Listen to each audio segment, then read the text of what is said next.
اللي لعبته قبل المباراه بعد مباراه الزمالك ان كان لازم يفوزوا على الزمالك، ولكن التعادل مرضي بالنسبه له، مفيش مشاكل، بس لازم يفوزوا النهارده وبالفعل فازوا. عاوز اعرف الثقه اللي كان واصله له ووصلها لعيبته اللي يفوز النهارده، واسباب فوزه الكبير النهارده على فريق النصر السعودي.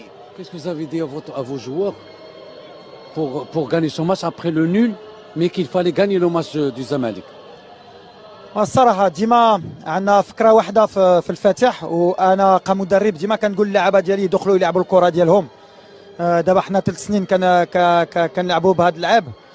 دينا البطوله، دينا كاس المغرب، مشينا لدومي فينال كاس افريقيا، وحنا غاديين في البروجي ديالنا. عندنا لاعبين شابين، عندنا لاعبين اللي عندهم قيمه في المغرب، والحمد لله ديما كندخلوا هيدا كندخلوا باش نسجلوا اهداف. سجلنا 2 مع الزمالك، ما كانش خصنا يسجلوا علينا، واليوم سجلنا وما سجلوش علينا.